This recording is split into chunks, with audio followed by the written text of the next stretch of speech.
Job chapter 4 verse 1 to chapter 5 verse 27. Then Eliphaz the Temanite replied to Job, "Will you be patient and let me say a word? For who could keep from speaking out? In the past you have encouraged many people. You have strengthened those who were weak. Your words have supported those who were falling. You encouraged those with shaky knees. But now when trouble strikes, you lose heart. You are terrified when it touches you. Doesn't your reverence for God give you confidence? Doesn't your life of integrity give you hope? Stop and think. Do the innocent die? When have the upright been destroyed? My experience shows that those who plant trouble and cultivate evil will harvest the same. A breath from God destroys them. They vanish in a blast of his anger. The lion roars and the wildcat snarls, but the teeth of strong lions will be broken. The fierce lion will starve for lack of prey, and the cubs of the lioness will be scattered. This truth was given to me in secret, as though whispered in my ear. It came to me in a disturbing vision at night, when people are in a deep sleep. Fear gripped me, and my bones trembled. A spirit swept past my face, and my hair stood on end.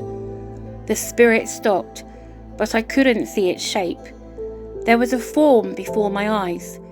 In the silence I heard a voice say, "Can a mortal be innocent before God? Can anyone be pure before the Creator? If God does not trust his own angels and has charged his messengers with foolishness, how much less will he trust people made of clay? They are made of dust, crushed as easily as a moth. They are alive in the morning, but dead by evening, gone forever without a trace. Their tent cords are pulled, and the tent collapses, and they die in ignorance. Cry for help, but will anyone answer you? Which of the angels will help you? Surely resentment destroys the fool, and jealousy kills the simple. I have seen that fools may be successful for the moment, but then comes sudden disaster. Their children are abandoned, far from help. They are crushed in court with no one to defend them. The hungry devour their harvest, even when it is guarded by brambles. The thirsty pant after their wealth, but evil does not spring from the soil, and trouble does not sprout from the earth. People are born for trouble, as readily as sparks fly up from a fire. If I were you, I would go to God and present my case to him. He does great things too marvelous to understand. He performs countless miracles. He gives rain for the earth and water for the fields. He gives prosperity to the poor and protects those who suffer. He frustrates the plans of schemers, so the work of their hands will not succeed. He traps the wise in their own cleverness, so their cunning schemes are thwarted. They find it is dark in the daytime, and they grope at noon as if it were night. He rescues the poor from the cutting words of the strong, and rescues them from the clutches of the powerful. And so at last the poor have hope, and the snapping jaws of the wicked are shut. But consider the joy of those corrected by God. Do not despise the discipline of the Almighty when you sin, for though he wounds, he also bandages.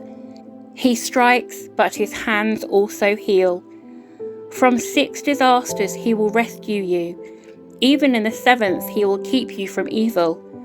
He will save you from death in time of famine, from the power of the sword in time of war.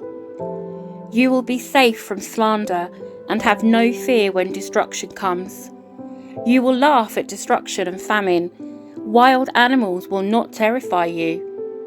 You will be at peace with the stones of the field, and its wild animals will be at peace with you. You will know that your home is safe. When you survey your possessions, nothing will be missing. You will have many children. Your descendants will be as plentiful as grass.